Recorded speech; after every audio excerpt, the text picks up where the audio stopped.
இயேசு உங்களை நேசிக்கிறார். பிரியமானவர்களே, இந்த நாள் ஆண்டவர் நம்மளோடு பேசும்படியாய் வேதத்திலிருந்து சில வசனங்களை கூட வாசித்து நாம் அறிந்து கொள்ளக்கூடிய, வேதத்திலிருந்து நம் ஆண்டவர் பேசக்கூடிய காரியங்களை பார்ப்போம். யோவான் எழுதின சுவிசேஷம் 1ஆம் அதிகாரம் 1, 2, 3, 4 வசனங்கள் இப்படியாக சொல்லுகிறது.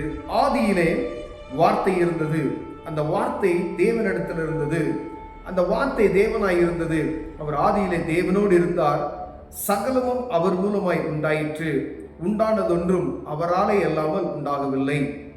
அவருக்குள் ஜீவன் இருந்தது, அந்த ஜீவன் மனுஷருக்கு ஒளியாய் இருந்தது, அந்த ஒளி இருளிலே பிரகாசிக்கிறது, இருளானது அதை பற்றி கொள்ளவில்லை. தேவனால் அனுப்பப்பட்ட ஒரு மனுஷன் இருந்தான், அவன் பேர் யோவான். அவன் தன்னால் எல்லாரும் விசுவாசிக்கும்படி அந்த ஒளியை குறித்து சாட்சி கொடுக்க வந்த சாட்சியாய் வந்தான். அவர் அந்த ஒளி அல்ல, அந்த ஒளியை குறித்து சாட்சி கொடுக்க வந்தவனாய் இருந்தான். உலகத்திலே வந்த எந்த மனுஷனையும் பிரகாசிப்பிக்கிற ஒளி அந்த மெய்யான ஒளி. பிரியமானவர்களே, அந்த ஒளி எங்கும் இருள் சூழ்ந்து இருக்கிற இடத்துல ஒளி வரும் பொழுது அதை பிரகாசிக்க செய்கிறதை நாம் பார்க்க முடிகிறது. பிரியமானவர்களே, இந்த உலகத்துல ஆதியில இருந்து ஆண்டவர் ஆதியில அந்த வார்த்தை இருந்தது, அந்த வார்த்தை தான் ஒவ்வொன்றும் அப்படியே சொல்லிட்டு வராங்க. யோவான் அவர் வர்ணிக்கும் பொழுது ஆதியிலே வார்த்தை இருந்த வார்த்தை தேவனிடத்திலிருந்து, அந்த வார்த்தை தேவனாய் இருந்தது, அதுதான் ஒளி அப்படிங்கிறதை தெளிவாக அவர் சொல்லுகிறதை நாம் பார்க்க முடிகிறது. பிரியமானவர்களே, எங்கும் ஒளி இல்லாதபடி ஒன்றும் செய்ய முடியாது. ஒரு வீட்டில் இந்த காலகட்டத்தில் நம்ம லைட் இல்லை அப்படின்னு சொன்னால் எவ்வளோ இருளில் மூழ்கி போகிறோம். ஒரு இயற்கைக்கு அப்பாற்பட்ட மழையோ ஏதோ ஒரு சூழ்நிலை வருகிற பொழுது ஒரு நாள் 2 நாள் கரண்ட் இல்லை அப்படின்னு சொன்னால் உலகமே என்ன செஞ்சிருது, அந்த ஒரு பட்டணமே என்ன செஞ்சு ஸ்தம்பித்து போகிறது. எங்கும் இல்லை, எதுவும் செய்ய முடியாதுன்ற ஒரு சூழ்நிலைக்கு நேராக தள்ளப்பட்டு கொண்டே இருக்கிறோம். பிரியமானவர்களே, இது உலகப்பிரகமான ஒரு காரியத்திற்கு இந்த வெளியில காணப்படுகிற இந்த வெளிச்சம் நம்ம இதை பற்றி நம்ம எவ்வளவு கவலைப்படுகிறோம். ஆனால் இந்த ஒளி எப்படின்னா, ஒரு மனிதனுக்குள்ள ஒரு ஒளி வருமானால் இந்த இயேசு கிறிஸ்து என்கிற ஒளி பாருங்க, அந்த கடைசியில உலகத்துல வந்த எந்த மனுஷனையும் பிரகாசிப்பிக்கிற ஒளியே அந்த மெய்யான ஒளி. அவர் தான் இயேசு கிறிஸ்து அப்படின்னு சொல்றாரு. இந்த மெய்யான ஒளிய உலகத்தில் இருக்கிற எந்த மனுஷனையும், இந்த மதம் அந்த மதம், அந்த ஆள் இந்த ஆள், எந்த இனம் அப்படிலாம் கிடையாது. உலகத்துல வந்த எந்த மனுஷனையும், பூமியில இருக்கக்கூடிய எந்த மனுஷனையும் பிரகாசிப்பிக்கிற மெய்யான ஒளி அவர் தான். பிரியமானவர்களே, நம்ம வாழ்க்கை இருள் சூழ்ந்து இருக்கிறது அப்படின்னு சொன்னீங்கன்னா, ஒருவேளை நம்முடைய ஆண்டவராகி இயேசு கிறிஸ்துவை நம்ம சொந்தகர இரட்சகராய் நம்ம ஏற்றுக்கொள்ளும் பொழுது, அந்த ஒளி நமக்குள் வரும் பொழுது நமக்குள்ள காணப்படுகிற இருள் என்ன செய்யும், வெளியே ஆட்டோமேட்டிக்கா போயிடும். ஒரு இருட்டு அறைக்குள்ள நீங்க ஒரு விளக்கை கொளுத்தி உள்ள போனீங்கன்னு வச்சுங்களேன், அந்த இருட்டு அறை என்ன ஆயிடுச்சு, உடனே பிரகாசம் ஆகிறது நாம் பார்க்க முடிகிறது. கருங்கும்னு இருக்கக்கூடிய ஒரு இருட்டு அறைன்னு வச்சுக்கோங்க, அதுல நீங்க போய் ஒரு தீப்பெட்டியை பொருத்துனதுமே என்ன செய்யுது, உடனே இருள் விழுகிறதை பார்க்க முடியும். ஏன்னா இருள் ஒளியை என்ன செய்ய பற்றி கொள்ள முடியாது அப்படின்னு சொல்லி இருக்கு பாருங்க. வசனம் சொல்லுகிறது, இருள் ஒரு நாளும் வெளிச்சத்தை பற்றி கொள்ள முடியாதா?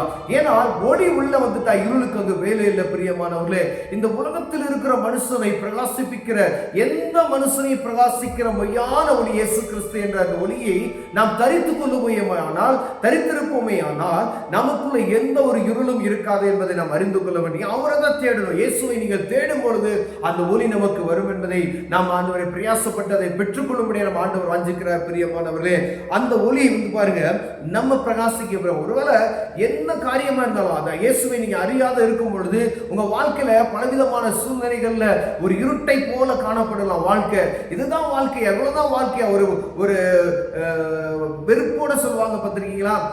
அப்படிப்பட்டதான ஒரு சூழ்நிலைக்கு நேரம் நீங்க இருக்கிறீங்க அப்படின்னு சொன்னா, இயேசு என்ற மெய்யான ஒளியை நீங்க தேடுவீர்கள் என்றால், நீங்க ஒன்னும் அவரை தேடுவதற்கு நீங்க அலைந்து திரிகிறவனா இல்ல, உங்க இருந்த வீட்டுக்குள்ள அமர்ந்து ஒரு அறையில அமர்ந்து இயேசுவே நீங்க கூப்பிடுங்க, அவர் உங்களுக்கு பிரத்யட்சமாய் வெளிப்படுவார். பிரியமானவர்களே, அவர் உங்கள் இருதயத்தில் காணப்படுகிற இருளை நீக்கி அந்த ஒளி உங்களுக்குள்ள வருவதை நீங்கள் உணர முடியும். உங்க இருதயத்தில் காணப்படுகிற எப்படிப்பட்டதான பலவீனத்தையும், எந்த ஒரு சூழ்நிலை பாரமான காரியங்களையும் இயேசுவை நோக்கி நாம் பார்க்கும் பொழுது அவர் உங்கள் இருதயத்தில் காணப்படுகிற எல்லா இருளை நீக்கி வெளிச்சத்தை உண்டாக்குவார். பிரியமானவர்களே, எந்த மனுஷனையும் பிரகாசிக்கிற மெய்யான ஒளி என்று வேதம் சொல்லுகிறது. அம்மா, ஒருவேளை நம்ம பாரத்தில் இருக்கிறோம் அப்படின்னு சொன்னா இயேசுவை நோக்கி பாருங்க. அந்த யோவான் அவர் வர்ணிக்கும் பொழுது அவர் சொல்லுற பாருங்க, அவர் தமக்கு சொந்தமானதில் வந்தார், அவருக்கு சொந்தமானவர்களோ அவரை ஏற்றுக்கொள்ளவில்லை. அவருடைய நாமத்தினாலே விசுவாசம் உள்ளவர்களாய் அவரை ஏற்றுக்கொண்டவர்கள் எத்தனை பேர்களோ, இந்த இயேசுவை ஏற்றுக்கொள்கிற எத்தனை பேர் பூமியில் இருக்கிற நம்ம இந்திய தேசத்தில் இருக்கிற 144 கோடி ஜனங்கள் நம்ம சொல்றோம். பூமியில இருக்கக்கூடிய அத்தனை ஜனங்களுக்கும் அவர் சொன்ன அத்தனை பேர்களோ அத்தனை பேருக்கும் தேவனுடைய பிள்ளைகளாகும்படி அவர்களுக்கு அதிகாரம் கொடுத்திருக்கிறார் என்று வேதம் சொல்லுகிறது. அப்பா பிதாவை என்று கூப்பிடக்கூடிய புத்திர சுவிகாரத்தின் அதிகாரத்தை நமக்கு கொடுத்திருக்கிறார். பிரியமானவர்களே, நீங்க அதற்கு பாத்திரவான்களாய் மாற முடியும். ஒருவேளை அவர் தேடி வந்த ஆட்கள் அவர்களை நேசிக்கல, அவங்க கைவிட்டுட்டாங்க, யூத ஜனங்கள் அவர்களை கைவிட்டுட்டாங்க. ஆனா அவர்களை விட்டுட்டு பாருங்க, அவருடைய நாமத்தை விசுவாசம் உள்ளவர்களா, அவர் நாமத்தில் விசுவாசம் உள்ளவர்களா மற்ற எல்லாருமே எங்க உலகம் எங்க இருக்கிற எல்லா ஜனங்களும், ஒருவேளை அவர் யார பிரியமாய் வந்தாரோ அவர்கள் கைவிட்டாங்க. அதான் சொல்லுது பாருங்க, அவர் தமக்கு சொந்தமானதிலே வந்தார், அவருக்கு சொந்தமானவர்களோ அவரை ஏற்றுக்கொள்ளவில்லை. அவருடைய நாமத்தினாலே விசுவாசம் உள்ளவர்கள் அவரை ஏற்றுக்கொண்டவர்கள் எத்தனை பேர்களோ. யாராரு நீங்க என்ன ஆனவனா, என்ன மனமா, எந்த வழிபாட்டில் வேணாலும் இருக்கலாம், ஆனா இயேசுவை நீங்கள் தேடும்போது அவர் உங்களுக்கு ஒரு அதிகாரத்தை கொடுக்கிறார். அதுதான் அதிகாரம். அப்பா பிதாவை என்று கூப்பிடக்கூடிய புத்திர சுவிகாரத்தின் ஆவியை இயேசு தருகிறார். பிரியமானவர்களே, நம்ம பிழை ஆயிரும், நம்ம சுதந்திரவாளி ஆயிரும். அது நிமித்தமாய் நம்ம இருளில் இருந்து பெரிய வெளிச்சத்தை நாம் காண்பதற்கு அந்த இயேசுவை நோக்கி நம்ம பார்ப்போமையானால் நம்ம இருதயத்தில் காணப்படுகிற ஒளி அல்ல, குடும்பத்தில் காணப்படுகிற இருள் அல்ல, எல்லாவற்றையும் முழுமையாய் அவர் ஒளியாய் மாற்றி விடுவார். பிரியமானவர்களே, நீங்க தேவ சமூகத்துக்கு போங்க, இயேசுவே சொல்லி நீங்க கூப்பிட்டு பாருங்க, அவர் உங்கள் இருளை நீக்கி வெளிச்சத்தை கொடுக்க வல்லமையுள்ளவராக இருக்கிறார். பிரியமானவர்களே, எந்த பிரச்சனையா இருக்கலாம், எப்படிப்பட்டதான ஒரு இருளில் நீங்க சிக்கி தவிக்கலாம், அவர் வரும் பொழுது எந்த இருளையும் அவர் என்ன செய்வாரு, தகுத்தறிய வல்லமையுள்ளவர்கள். ஏன்னா ஒளியை இருள் ஆர்ப்பரிக்க அது பற்றிக்கொள்ள முடியாது என்று வேதம் சொல்லுகிறது.